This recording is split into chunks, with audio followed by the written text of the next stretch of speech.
ನಾಡಿನ ಸಮಸ್ತ ಜನತೆಗೆ ವರಮಹಾಲಕ್ಷ್ಮಿ ಹಬ್ಬದ ಶುಭಾಶಯಗಳು. ತಮಗೂ ಕೂಡ ವರಮಹಾಲಕ್ಷ್ಮಿ ಹಬ್ಬದ ಶುಭಾಶಯಗಳು.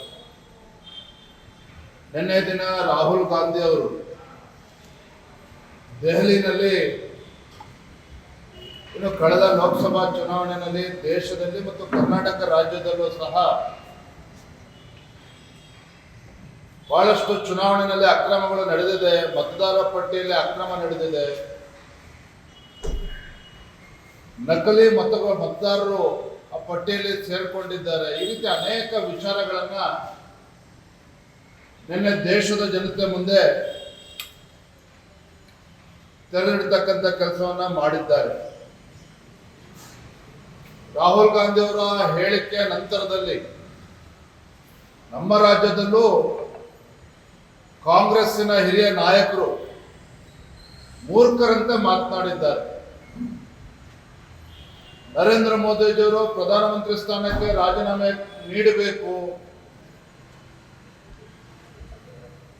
ಲೋಕಸಭೆನ ವಿಸರ್ಜನೆ ಮಾಡಬೇಕು, ಮನ ಬಂದಂತೆ ಒಂದು ರೀತಿ ಮೂರ್ಖರಂತೆ ಇವತ್ತು ಮಾತನಾಡಿರುವಂಥದ್ದು ಕೂಡ ನಾವೆಲ್ಲರೂ ಕೂಡ ಗಮನಿಸಿದ್ದೇವೆ.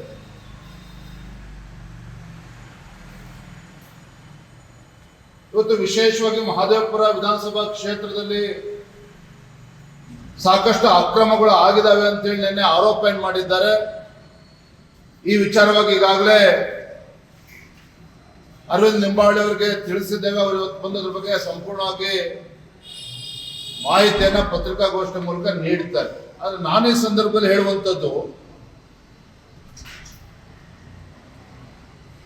ಇವತ್ತು ಬಲ್ಕ್ ವೋಟರ್ಸ್ ಇರ್ಬೋದು, ಡೂಪ್ಲಿಕೇಟ್ ವೋಟರ್ಸ್ ಇರ್ಬೋದು, ಅಂದ್ರೆ ಅಕ್ರಮ ಮತದಾರರು, ನಕಲಿ ಮತದಾರರು, ಈ ಎಲ್ಲ ವಿಚಾರವನ್ನು ಇಟ್ಕೊಂಡೇನೆ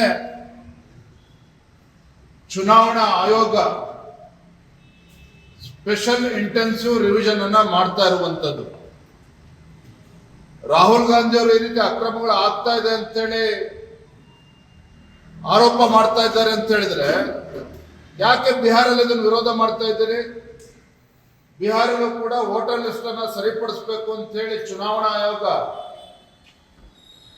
ಸ್ಪೆಷಲ್ ಇಂಟೆನ್ಸಿವ್ ರಿವಿಷನ್ ಅನ್ನ ಮಾಡ್ತಾ ಇದ್ದಾರೆ. ಅದನ್ನ ಯಾಕೆ ವಿರೋಧ ಮಾಡ್ತಾ ಇದ್ದಾರೆ? ರಾಹುಲ್ ಗಾಂಧಿ ಅವರು, ಕಾಂಗ್ರೆಸ್ ಪಕ್ಷದವರು ಬಹುಶಃ ರಾಹುಲ್ ಗಾಂಧಿ ಅವರು ಮರ್ತಿದ್ದಾರೆ. ಇವತ್ತು 2005ರಲ್ಲಿ ಮನಮೋಹನ್ ಸಿಂಗ್ ಅವರು ದೇಶದ ಪ್ರಧಾನಮಂತ್ರಿಗಳಿದ್ದಾಗ ಮಮತಾ ಬ್ಯಾನರ್ಜಿ ಅವರು ಸಂಸದರಾಗಿದ್ರು, NDA ಜೊತೆಲಿದ್ರು. ಅವರು ಮನಮೋಹನ್ ಸಿಂಗ್ ಪ್ರಧಾನಮಂತ್ರಿ ಇದ್ದಾಗ ಲೋಕಸಭೆಯಲ್ಲೇನೆ ಮಮತಾ ಬ್ಯಾನರ್ಜಿ ಅವರು ವೆಸ್ಟ್ ಬೆಂಗಾಲ್ ಅಲ್ಲಿ ಏನು ಬಾಂಗ್ಲಾದೇಶದಿಂದ ಬಂದಿರತಕ್ಕಂಥ ಅಕ್ರಮ ವಲಸಿಗರು ಅಲ್ಲಿನ ವೆಸ್ಟ್ ಬೆಂಗಾಲ್ ಅಲ್ಲಿ ಮತದಾರ ಪಟ್ಟಿಯಲ್ಲಿ ಸೇರ್ಕೊಂಡಿದ್ದಾರೆ, ಇದ್ರ ಬಗ್ಗೆ ಚರ್ಚೆ ಆಗಬೇಕು ಅಂತೇಳಿ ಲೋಕಸಭೆಯಲ್ಲಿ ಪ್ರಸ್ತಾಪ ಮಾಡಿದಾಗ ಸೋಮನಾಥ್ ಚಟರ್ಜಿ ಅವರು ಇದ್ರು ಸ್ಪೀಕರ್ ಆಗಿ ಲೋಕಸಭೆಯಲ್ಲಿ. ಮಮತಾ ಬ್ಯಾನರ್ಜಿ ಅವರ ಮುಖದ ಮೇಲೆ ಪೇಪರ್ಗಳನ್ನ ಬಿಸಾಡಿ ಮಮತಾ ಬ್ಯಾನರ್ಜಿ ಅವರನ್ನ ಸಸ್ಪೆನ್ಷನ್ ಕೂಡ ಮಾಡಿದ್ರು ಅವತ್ತು 2005ರಲ್ಲಿ ಲೋಕಸಭೆಯಲ್ಲಿ. ಮರ್ತೋಗಿದೆ ರಾಹುಲ್ ಗಾಂಧಿ ಅವ್ರಿಗಿದು. ಇವತ್ತು ರಾಹುಲ್ ಗಾಂಧಿ ಅವರು ಹೇಳಿದ್ದಾರೆ ನಿನ್ನೆ ದಿನ, ಕರ್ನಾಟಕ ರಾಜ್ಯದಲ್ಲಿ ಎಲ್ಲ ಸರ್ವೆಗಳು ಕಾಂಗ್ರೆಸ್ ಪಕ್ಷ 16 ಸಂಸದರು ಗೆಲ್ತಾರೆ, ಲೋಕಸಭೆಯಲ್ಲಿ 16 ಸೀಟ್ ಗೆಲ್ತದೆ ಅಂತೇಳಿ ಸರ್ವೆಗಳು ಹೇಳಿತ್ತು ಅಂತೇಳಿ ರಾಹುಲ್ ಗಾಂಧಿ ಪ್ರಸ್ತಾಪ ಮಾಡಿದ್ದಾರೆ. ಯಾವ ಸರ್ವೆಗಳು ಕಳೆದ ಲೋಕಸಭಾ ಚುನಾವಣೆಯಲ್ಲಿ ಕರ್ನಾಟಕ ರಾಜ್ಯದಲ್ಲಿ ಕಾಂಗ್ರೆಸ್ ಪಕ್ಷ 16 MP ಗೆಲ್ತಾರೆ ಅಂತೇಳಿ ಯಾವ ಸರ್ವೆಗಳು ಕೂಡ ಹೇಳಿಲ್ಲ. ರಾಹುಲ್ ಗಾಂಧಿಗೆ 16 ಸೀಟ್ ಗೆಲ್ತಾರೆ ಅಂತೇಳಿ ಯಾರೋ ಕಾಂಗ್ರೆಸ್ ಪಕ್ಷದ ಮೂರ್ಖರು ಹೇಳಿರ್ಬೇಕಷ್ಟೇ. ಆ ಮೂರ್ಖರ ಮಾತನ್ನ ಹಿಡ್ಕೊಂಡು ರಾಹುಲ್ ಗಾಂಧಿ ರೀತಿ ಪ್ರಸ್ತಾಪ ಮಾಡ್ತಾ ಇದ್ದಾರೆ. ಹಿಂದೆ ಭಾರತೀಯ ಜನತಾ ಪಾರ್ಟಿ 2019ರಲ್ಲಿ ಸನ್ಮಾನ್ಯ BS ಯಡಿಯೂರಪ್ಪನವರು ರಾಜ್ಯದ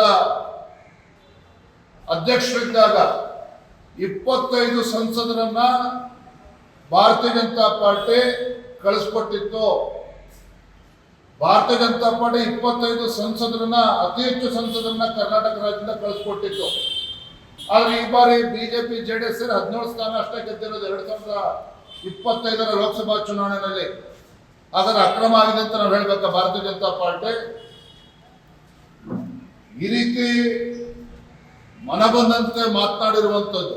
ಮತ್ತೆ ಇನ್ನೊಂದು ಮಾತಾಡಿದ್ದಾರೆ, ಸಂಜೆ 5:30 6 ಗಂಟೆಗೆ ಅತಿ ಹೆಚ್ಚು ಮತದಾನ. ಏನು ರಾಹುಲ್ ಗಾಂಧಿ ಅವರು ಫಸ್ಟ್ ಟೈಮ್ MP ಆಗಿದಾರ? ಮೂರ್ಖರಂತೆ ಮಾತನಾಡಿದ್ದಾರೆ.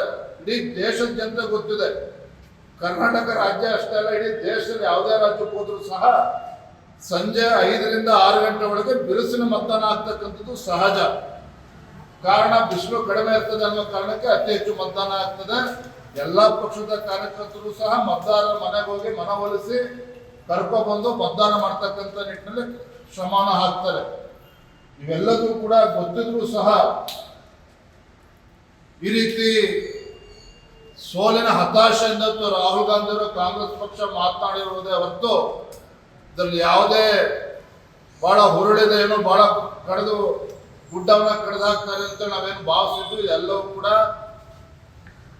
ನಿನ್ನೆ ಅರ್ಥ ಆಗಿದೆ. ಇವತ್ತು ಕೂಡ ರಾಹುಲ್ ಗಾಂಧಿ ಅವರು ಬೆಂಗಳೂರಿಗೆ ಬಂದು ಆರ್ಭಟ ಮಾಡಿ ಹೋಗೋರಿದ್ದಾರೆ. ಇವತ್ತು ಬಿಹಾರ ವಿರೋಧ ಮಾಡ್ತಾರೆ, ಕರ್ನಾಟಕದಲ್ಲಿ ಇವತ್ತು ಅಕ್ರಮ ಆಗಿದೆ ಅಂತ ಹೇಳ್ತಾರೆ. ನಿಜವಾಗ್ಲೂ ಕೂಡ ಇದು ಸೋಲಿನ ಹತಾಶೆಯಿಂದ ಮತದಾರರಿಗೆ ಮಾಡ್ತಾ ಇರ್ತಕ್ಕಂಥ ಅಪಮಾನವೇ ಹೊರತು ಇದ್ರಲ್ಲಿ ಯಾವುದೂ ಕೂಡ ಸತ್ಯಾಂಶ ಇಲ್ಲ. ಸತ್ಯಾಂಶ ಇದ್ರೆ ಬಿಹಾರಲ್ಲಿ ಯಾಕೆ ವಿರೋಧ ಮಾಡ್ತಾ ಇದ್ರು? ಇದನ್ನ ಸತ್ಯವನ್ನ ಬಹಿರಂಗಪಡಿಸ್ಬೇಕು ಅವರು ಕೂಡ. ಅಲ್ಲ, ಕಾಂಗ್ರೆಸ್ ನೋಡ್ರಿ, ಇವ್ರು ಲಿಖಿತವಾಗಿ ಕೊಡೋದಕ್ಕೆ ಸಾಧ್ಯ ಇಲ್ಲ. ಲಿಖಿತವಾಗಿ ಕೊಡೋದಕ್ಕೆ ಅವಕಾಶ ಇತ್ತು ಅವರಿಗೆ. ಚುನಾವಣೆ ಮುಗಿದು ರಿಸಲ್ಟ್ ಬಂದ ಮೇಲೆ 45 ದಿನದ ಒಳಗಡೆ ಅಲ್ಲಿ ಉದಾಹರಣೆ ಕರ್ನಾಟಕಕ್ಕೆ ಸೀಮಿತವಾಗಿ ಹೇಳೋದಾದ್ರೆ, ಇಲ್ಲಿ ಬ್ಯಾಂಗ್ಳೂರ್ ಸೆಂಟ್ರಲ್ ಅಲ್ಲಿ ಕಾಂಗ್ರೆಸ್ಸಿನ ಸ್ವತಂತ್ರ ಅಭ್ಯರ್ಥಿ ಲೋಕಸಭಾ ಚುನಾವಣೆಯಲ್ಲಿದ್ರು, ಅವ್ರು ಪ್ರಶ್ನೆ ಮಾಡಬೇಕಾಗಿತ್ತು. ಆ ಅವಕಾಶವನ್ನ ಬಿಟ್ಟು ಈಗೇನೋ ಬಹಳ ಕಂಡಿಡಿದು ಬಿಟ್ಟಿದ್ದೇವೆ ಅಂತೇಳಿ ಇವರಿದ್ದು ಹಾದಿಯಲ್ಲಿ ಬಿದ್ದಿರೋದು ಹೇಳಿಕೆ ನೀಡ್ತಾ ಇದ್ದಾರೆ. ಮತ್ತು ಮೋದಿ ಅವರು ರಾಜೀನಾಮೆ ಕೊಡಬೇಕು ಅಂತ ಕೂಡ ಕೇಳ್ತಾ ಇದ್ದಾರೆ.